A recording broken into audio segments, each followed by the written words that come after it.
Hey, what's up, guys? It's Matt Tower here again. We're just gonna take a little look at the YouTube, see if we can see any videos you want to react to, and make some content. Oh, what's this? Trans Witch Reviews has a new review out, and it's about Mega Man. That's one of my favorite games.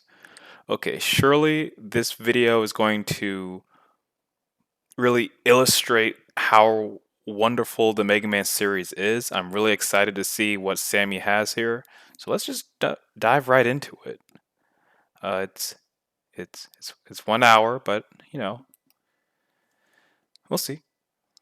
The games appealed to me. Okay, let's start from the beginning.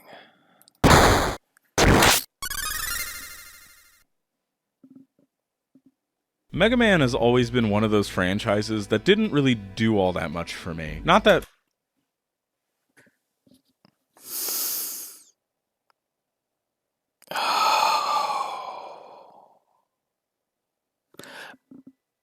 Okay, we're 12 seconds into the video. Let's just give it a little bit more time. Maybe that was a joke. Maybe there's like a build up. There's like a punchline to that statement. none of the games appealed to me. X, Zero, Battle Network, and Star Force all caught my eye in ways, but never quite enough to pull me in like other games would. Nothing from this series overall quite had that bite to me. Well, except for one. Mega Man Legends caught my eye and intrigue back when I was a kid. I remember looking around and seeing people wax poetic about it online. Whether it be on forums, listicles, image boards, or otherwise, I saw it around. People praised its Nadia-esque aesthetic vibes and presentation, its character designs, its action RPG type gameplay and presentation. Everything about it has made me so curious after not really knowing all that much about it outside of adoring Tronbon, and her design especially. Oh, and seeing the surfbots around as a logo, avatar, icon, or joke in something like Dead Rising, which was frankly so bizarre to me. Like, I can't believe they made these guys their mascot, paraded them around, put Tronbon and the Surfbots in a ton of shit like Project Cross Zone, where I first majorly saw her, and a lot of franchises that I've brought up in some capacity on this channel, by the way, but they just still have not gotten around to making a new game with all of them? Like, even just another Tronbon spin-off at least, at like bare minimum. Hell, I remember when 3 got announced back in 2011, the beginning of the brewing storm of Capcom's worst era, and seeing everyone getting pumped up for that. Looking at it and thinking that it was honestly looking pretty rad, but lamenting not having played the other games yet, and at the time not having a 3DS till a few years later. Then it got cancelled. Back then it was a bummer and very indicative of where Capcom as a business were at that time. How their focus went from these neat, rad experiences to instead trying to make it big in the West constantly, or finding new ways to nickel and dime consumers in bizarre ways. The cancellation of that game set off something in me, to finally check out Mega Man Legends. And now, 12 years later, I like to think I finally made good on that promise. To put it very simply, despite the issues I have with it on the gameplay side of things, this game is pretty made for me in quite a number of beautiful ways that seriously captured me as I played more and more of it. Not sure why you'd have issues with the gameplay. Nadia Flare, Chapter 1, alright. This game's world is just so fucking well realized. Like, I haven't been in this much love with a game's world since I first beat The Legend of Heroes Trails in the Sky FC years ago. The ways in which this game encourages you to get closer to the people of Catalox Island, the ways in which it lets you immerse yourself in the lives and habits of these regular-ass people living their regular-ass lives. The way the whole overworld is set up in general just seriously fucking rules. From the little market you enter, from the forest you crash land in, bustling with people, a can to kick, kids running around and business booming. Downtown with its residential cozy vibes, the big-ass library with peeps checking out books and hanging around.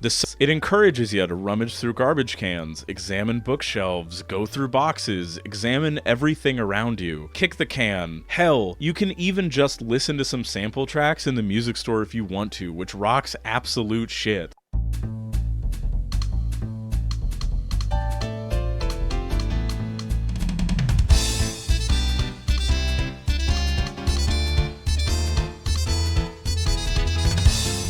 And copyright strike. They went for it. There is a really great interview from 1997 that sheds more light on this too. I'm pulling the translation for this from schmuplations.com, which is a great resource for translated interviews about all kinds of different Japanese games from over the years. They are seriously a great resource and deserve a ton of support for all of their work, so please give them a look if stuff like this fascinates you. Anyway, in this pre-release interview, KJ Inafune, who was producer on the project, had this to say about how the work was split. The character designers on the team were really good. The design work was divided, roughly, between the above ground and underground levels. I had 2 separate teams work on them, because I wanted a distinct atmosphere between the 2 areas. The above ground world, where both Mega Man and the Bond family live, has a unified mecha design, and when you enter the underground areas, I didn't want the player to feel there was a resemblance between the mechs there and those above. I gave the underground design work to the designers who were good at creepy, unsettling stuff. They made it a kind of mix of creepy and cute. This approach really helps make both environments feel separated in ways. We're about a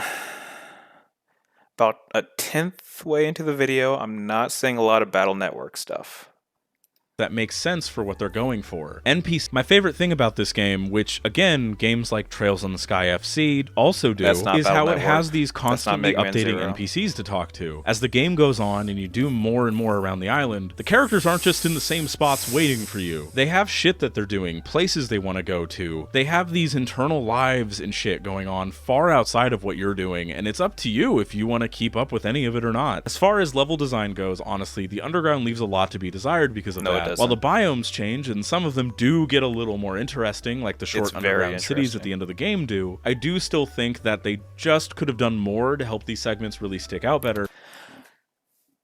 So when Sammy makes a comment that they could have done more, how is that possible? If a game has been designed perfectly, right, like infinitely good, how do you add more on top of that? Still haven't seen it in any Battle Network, but... Or at least have more to them. It feels like there was just supposed to be more down in these. More puzzles, more platforming, more ideas, but most end up feeling like corridors or small platforming challenges that lead you to boss fights, keys or treasure, and that's kind of it. Though a detail I do genuinely love is you can dig shit out from every little hole in the environment. It feels like such an obvious thing for games to like just do, cause like, yeah, if there's a hole in the wall, why can't I just pull whatever is in there out of it? It's cool, and I dig that there can be a whole range of shit in those holes. Listen, okay, I'm a dumbass. I'm a dumbass. I'm a dumbass. Thank you, Jake.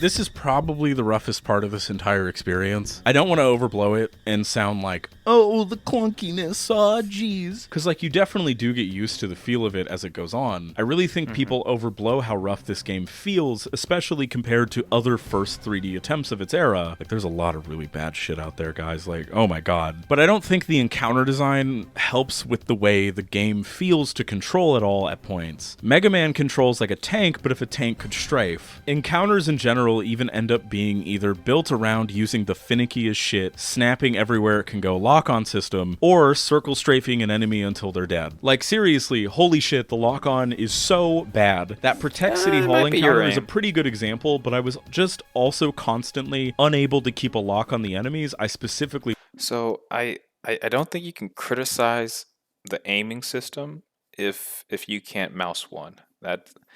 It feels like it's a personal problem, but let's keep going. Wanted to, and it sucked ass at times. It just felt really bad in a way that they clearly didn't intend. The boss fights especially don't benefit at all from this, some needing you to target a specific point in order to do damage, requiring you to stand back and try to free aim, or jump and shoot to the best of your abilities, which didn't feel great at all. From the pre-release section of that same interview on Shmupulations, Inafune had this to say in regards to the design intention and friendliness of the game. Even those who aren't very good at action games should be able like yourself. To enjoy Mega Man Legends. In previous Mega Man games, there's not been much of a point to collecting money, but in this game, you can use the money to power up your Mega Buster up to level 8, and you can power up other weapons you acquire too, like an RPG. There's a bit of strategy allowed in what you upgrade as well. If you're dying a lot, you can...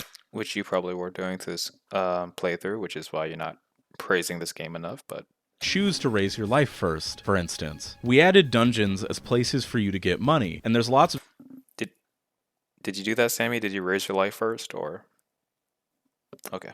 stuff to pick That's up in what I the thought. towns and mini games to play and win prizes from. Basically, there's more than one linear path to progress through the game, so if you do get stuck on a boss, you can always do something else for a while. In previous Mega Man games, even if you were having trouble with a boss, the only option you had was to beat it to move on, engaging with and exploring its world.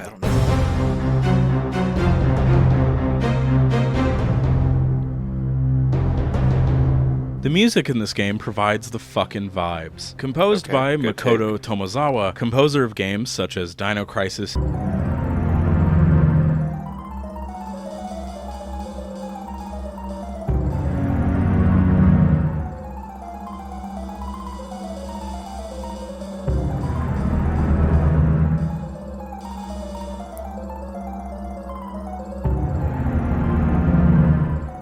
and Resident Evil, captures those immaculate hanging out at the mall and fucking around kind of vibes.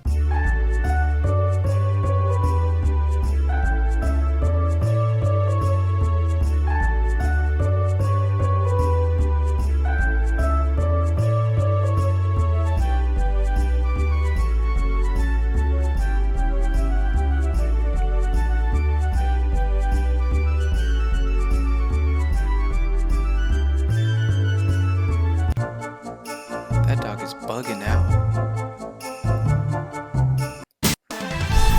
I was sick recording this. The plot to this whole shebang is quite honestly fairly simple and straightforward, but what makes it really all click and work is its cast and the implications of everything the game leaves up in the air for you to kind of wonder and think about. I absolutely adore Mega Man Volnut. He's a goofy, dweeby dork of a hero who just wants to help out. He's kind of lost in the world, doing his digging, hoping to find out more, but happy enough with where his life is that he can just chill with Roll, Data, and the Professor as they travel around and do their digs. Cool. Mysteries of Kettlebox Island.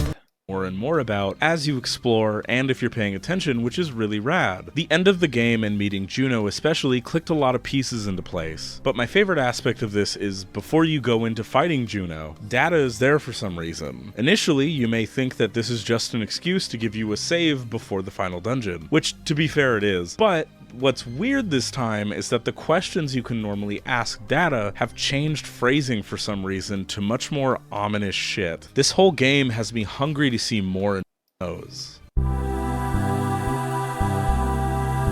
Good. After you beat Juno and keep the island from getting wiped of human life, you are encouraged by the game to run into town and say goodbye to everybody you've met along the way. So I'm trying to kind of stick to like that vibe, but I also like, you know, want to kind of mix things up a little bit as far as just what I cover and things like that. We should cover so Mega stay Man tuned Battle for that. Network. I'm also doing a project on backlogged.com. This is just a personal thing. I'm not really like none of these will probably get videos unless they speak to me enough, and then I feel like I really want to, but I've never really gotten into bullet hells or shmups, and so I'm just kind of doing that because I want to, and I'll be writing about stuff over the course of next year.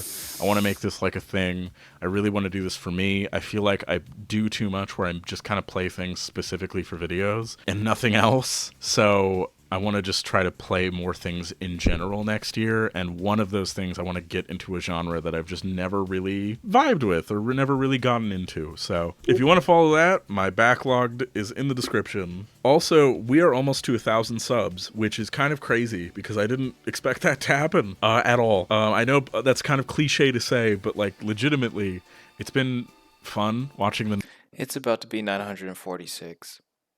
number kind of just slowly tick up and seeing people comment and the videos like genuinely like be reaching people, and it's just a cool, good feeling. So I really want to thank like everybody who's been watching the videos and supporting me and just being here and stuff. It's cool. Like, thank you all for watching and liking and commenting and subscribing and everything. And I'll be leaving a comment. All right, don't worry. I'll leave a comment. Let's try to get to 1,000 by the end of the year. For the last segment of this, because I just like to do this as a me thing, I like to kind of go over a thing that I've been watching or reading or whatever. I tend to do multiple things, but I think I'm just, because of the gaps between when these videos can come out sometimes, and I just watch a lot of stuff or read a lot of stuff, or like, it's a good Edgar Wright movie. It's not a great Scott Pilgrim film for like what the work is, but that's just my opinion. Like, I don't know. What do you think? I'm gonna try to get I think we need to play some Mega Man Battle Network. something out a lot sooner than this took. Again, keyword is try. Life can be life. Things happen. Big goal is going to be to try to get out. I do want to at least finish off for sure, like this series of games, because they're really not that long, and I just think it'd be fun. But we'll see what kind of comes first. It might be a thing where as I'm working on the Mega Man stuff and the Xenogears stuff kind of at the same time, that like maybe one comes before the other. But again, And the one that comes before the other should be Mega Man.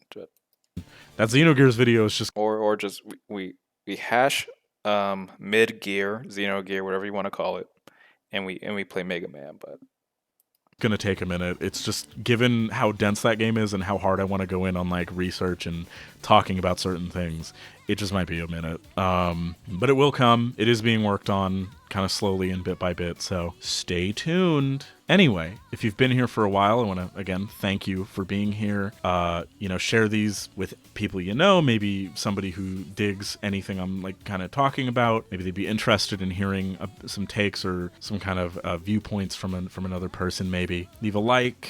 If you haven't subscribed yet, subscribing helps out. Leave a comment. Ring that bell. The usual stuffs. And if you are a new subscriber to the channel, then like always, welcome to the coven. okay. Just take that off real quick. Maybe throw one of these on. Dear Trans Witch Reviews.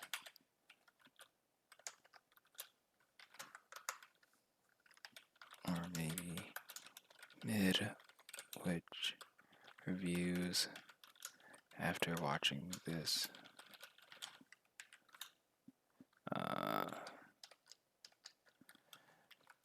I came to this Mega Man video with my heart full of hope.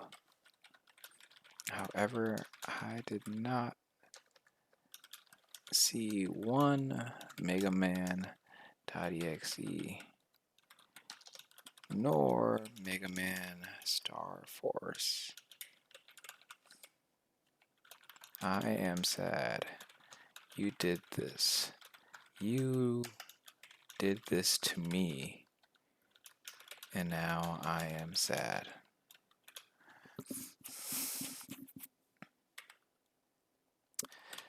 Mega Man and all of the games in the series are perfect. There is no room for criticism of perfection.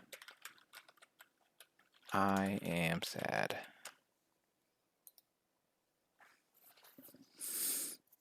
It's messed up.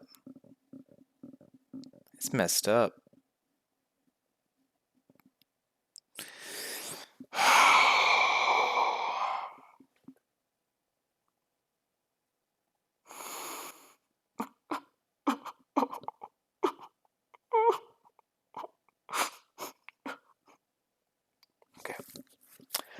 Alright guys, if you liked this review, just leave a like, subscribe, leave a comment, and I'll catch you guys on the next one. Peace. How do I turn this off?